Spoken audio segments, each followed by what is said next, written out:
We're gonna see how this goes. I got everything all set up, and the neighbors over there just started up the chainsaw and the bobcat. So anyways, what we're working on today, something I'm really pumped about. Bushy tail season started a week ago. I'm always out for opener of bushy tail season. I didn't make it out this year, and there's one reason, other than I was busy in the taxidermy shop, but the main reason is that I was waiting on my new squirrel getter to show up. The scope I'm super excited about. Now this is from Hawke Optics. If you guys have not seen Hawke Optics, you got to check them out. They make awesome optics, you know, spotting scopes, binoculars, rifle scopes, laser rangefinders, things like that. And the reason I picked this specific actual scope here, this is a Vantage IR, which means it has the illuminated reticle, and this one here has some other features that I really like too, which we'll go into more in depth in a while when we start getting this sighted in. But one of the big things I wanted an illuminated reticle. When you're trying to scan through those trees, you're looking for those bushy tails, and they're bouncing back and forth. That black crosshair a lot of times won't show up very well once it gets against dark, you know, backgrounds of the tree trunks and stuff like that, the limbs. So I wanted something that I could kick on the illuminated reticle real quick. This one has the option of doing green or red. You know, obviously early season, you're putting that green up into the green leaves, it's not going to show up as well, so I can switch it to red, which is going to glow against those green leaves. We get into later season, all the green leaves are gone.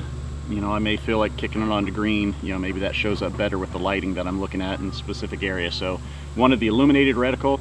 Another cool thing about this is that this is the parallax adjustable model here. So what that means basically is when you get into longer distances, you're shooting, you know, big game, 200, 300 yards, you can have an issue that's called parallax, which means as you're looking through the scope window, the crosshairs, the reticle will tend to sway back and forth as you move. It'll actually move on the target. That's called parallax, and you don't want that. You want to be able to adjust that. So this one I can set that, you know. Now what I'm doing right now, I'm setting the scope up for squirrel hunting. So I'm going to have my parallax setting set at the distance that's most likely going to be the distance I'll be shooting. So what I did is I went ahead, grabbed the old Hawke rangefinder, and I went around taking distances and readings up into the trees as if it was a spot where I typically shoot squirrels, you know. And you'll find out that the majority of your squirrel shots with a 22 end up being somewhere between 20 yards to 30 yards. So I'm going to get this sighted in at 25 yards, which makes it super handy for sighting in. But then I've got the parallax setting already set up for 25 yards. So I've got a good zoom on this. It's 3:9, and this is a 40mm objective. Cool thing about Hawke, you check those guys out, go to their website, and they have all kinds of different options. You know, like some companies have a list about this big of the scopes that you can get. These guys, you can go there and they'll have a huge list that gives you all kinds of different ways of fine-tuning exactly the model that you want, you know, the type of reticle that you want to see. If you want to have, you know, a big sight window for being able to calculate windage and stuff like that at a distance. I went with a basic reticle on this that basically has elevation dots and windage dots that aren't pre-marked on the distance, because I want to be able to take this and hunt with this 22 and then take this scope off if I need to and be able to switch it onto my 308 or something like that for big game. So I didn't want to have something that was causing an issue when I go to switch from gun to gun with it if I choose to. Now hopefully I'll just have the money, I can buy a second scope and I don't have to worry about changing it back and forth, but that is why I chose that reticle. So anyways, that's what we're doing today. We're going to get this sighted in, show you a quick and easy way to get this set up and dialed in real quick so you're ready for squirrel season.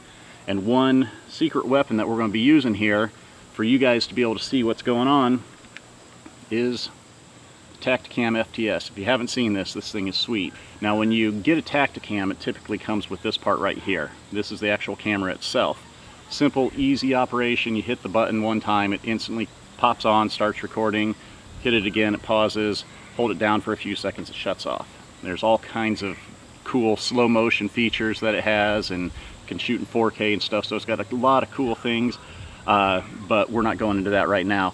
So what this is here is the FTS adapter, which is the film through scope mount. And what this allows you to do is to be able to put that Tactacam in here And then on the other side, you can hook this onto your scope. Now I can still see through this part here, so I'm looking right down the tube of my scope. I can see the crosshairs aimed just the same way as I always do. However, this has a series of mirrors in here which allows the Tactacam and you guys to see exactly what I'm seeing when I'm shooting. What I'm going to go ahead and do is I'm going to get it dialed in so it's on the left-hand side. Right-handed gun, ejection, bolt, everything over here. I don't want stuff that's going to be blocking my view, so I'm going to get it set up, hooked on with the Tactacam on this side over here, and then we'll get her dialed in.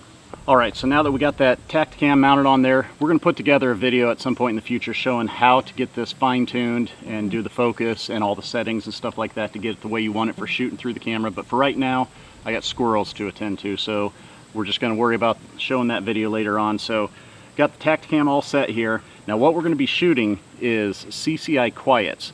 And these are not the quiet semi-autos, these are just regular CCI quiets. Now what that means is with the semi-auto, there's not enough gunpowder to cycle the function here, so I'll have to reach up and actually manually discharge and reload each time, which, you know, will be a little bit of a pain in the butt in losing that functionality on the gun.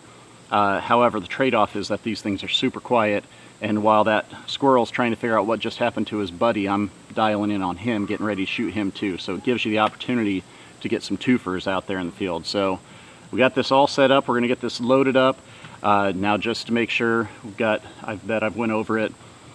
Key things when you're getting a scope dialed in, and we're going to try and show you the fastest way to get a scope to where you want it to be, hitting bullseye. Two things that are key factors on a zoom scope. This is a 3 to 9 by 40. Set it at the furthest in zoom that you can, which is 9 power on this. So I've got it set on 9 power. And then you want to make sure if you've got a parallax model, you know, parallax free model, set it for the distance that you're actually shooting at. So right now I've got this set for 25 yards, and I'll leave that on 25 yards throughout the hunts because most of my shots are going to take place in that 20 to 30. Alright, so we're going to get this loaded up, get the target set up down there, and we're just going to go ahead and run through a 5-shot group real quick. You always want to make sure at first that you're putting more than just one out there. That way you can make sure that there wasn't a shooter error, user error, you know, or something like that. You can get a good pattern to start with. So I'm going to fire 5 times, and then we're going to show you the quick and easy way to get the gun dialed in and get the scope all ready to go for you. So here we go, let's get shooting. Let's remember to cinch this down. One of the big things with trying to sight in a gun this way is you want to take as much movement out of the gun as possible. Not talking recoil, but talking about after the shot. Let's go with the red just for fun.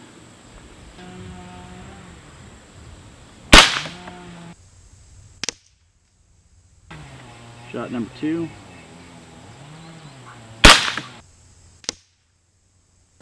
Shot number 3. 4.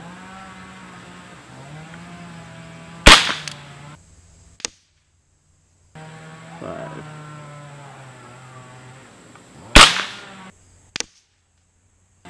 Okay, so as we can see, clearly have one flyer, but we've got a good tight grouping. Alright, so the big trick here for trying to get these things dialed in real quick and easy is to have your gun as stable as possible. You know, I've got it secured, I've got it strapped. Have your turret adjustment areas already opened up so you can easily move those without making things move that much. And I'm filming right now through the Tactacam, so hopefully I can do this and you can see how little it'll move. It's almost impossible to have it not move, but get it as stable as possible. And then what we're going to do is I'm going to look through here and I'm going to have it start off with the crosshairs right where I was aiming, dead on the bullseye. Then I'm going to use my adjustment knobs up here to track that crosshair down to the center of the group of where I was hitting. Again, we're at 25 yards here. I'm going to keep things as stable as possible.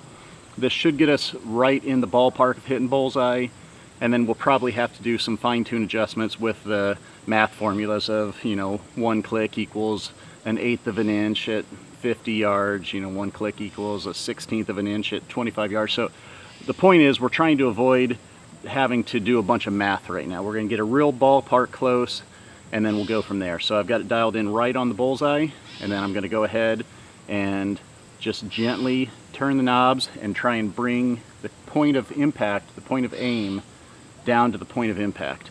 So see if we can get that done here.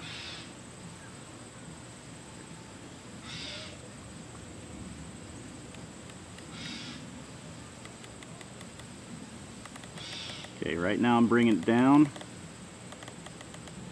You see the gun's moving just a bit, but not a ton. I'm trying to be as gentle as possible. So that's about the center going down, and we're going to move her across. And you can just watch and see it's going to dial in right into the center of where the bullet's actually hitting. So right now, my point of aim has now become the point of impact for where those shots were. So we're going to go ahead and set this back up, fire 5 more shots through this, and see if that gets us pretty close to a bullseye, and then we can do our fine tuning by doing all the math at that point. So, all right, here we go again, round number 2, 5 more shots.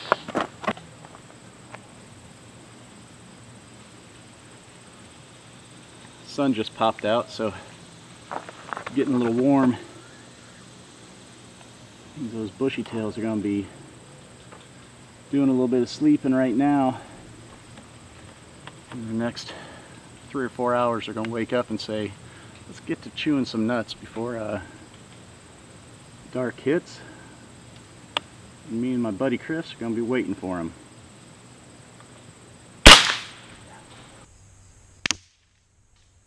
All right, that's a good sign right there. Second shot.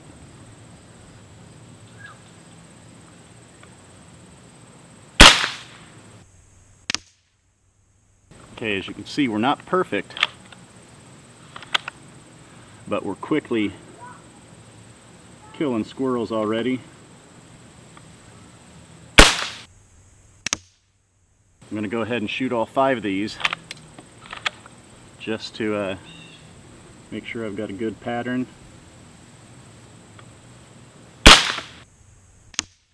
Try and rule out user error with the occasional bad ammo flyer. And let's go see what we got. The first 5 shots were right here. 4 grouped together, 1 flyer. That's where we brought the crosshairs down to and matched up. By doing that, here's the next 5 shots. We've got 1 flyer, 2 flyer. I'm going to say user error. We'll just say that's probably the case. And then I got more comfortable. And then we dialed in 1, 2, 3 shots, 25 yards within, about a squirrel's heart distance of each other. So good there. The only thing is, it's down about to the center of those is probably about half an inch, quarter of an inch, something like that. So the way the scope works then, of course, at 100 yards, if you're shooting and you move that 1 click, it adjusts it a quarter of an inch. So if you're going to cut that distance in half, you have to cut the amount of adjustment it's doing in half. So at 50 yards, 1 click is now going to get you an 1/8 of an inch change. We're at 25 yards, which is half of that again. So at 25 yards, instead of an 1/8 of an inch, it's moving a 1/16 of an inch. That's why we try and save all this math stuff and not have to worry about it until you're just down to your little fine tuning here. So basically, every click at 25 yards is going to change it a 1/16 of an inch. So I need to go probably 4/16 of an inch, we'll say, which is a quarter of an inch. I'm going to need to go 4/16 of an inch, which means I need to do about 4 clicks down. Most of these are hitting off to the left, so I'm probably going to do about 3 or 4 clicks right, and we'll try her again, and hopefully I'm hitting right in this area here. So last time, and this is the fine tuning, so this should have us pretty dialed in and ready to put some bushy tails in the frying pan. All right, here we go, just in time, because they got the bobcat fired up, the chainsaw fired up. They're gonna have a good time, so let's see what we got. I'm gonna go up a little bit higher to that target above since we got so many hitting down there.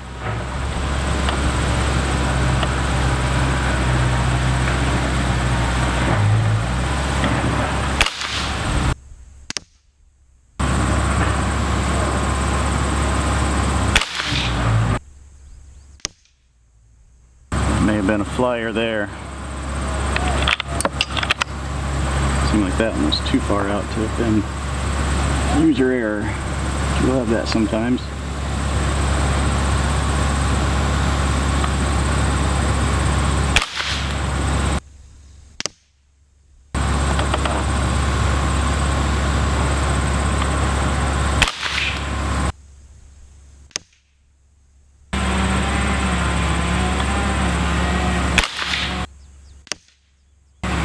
Don't eat my shells, chicken. Pick these up before this chicken eats my shells.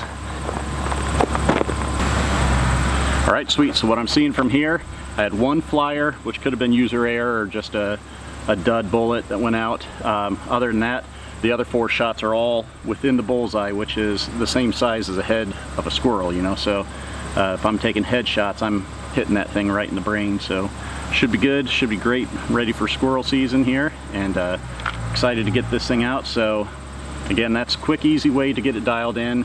Get a good solid rest, do your first group of 5, see where it's hitting, and then with your gun tightly mounted in there and everything set perfectly on the bullseye, use your clicks to move it down and watch the crosshairs go down and then over to where you're hitting, and that's going to put you almost right in there to begin with, and then from there it's just a little bit of quick mathing and you're good to go. So alright, I'm ready to get this Savage out there, see if we can't get some squirrels coming in and get some squirrels for the frying pan. So thanks for watching, guys.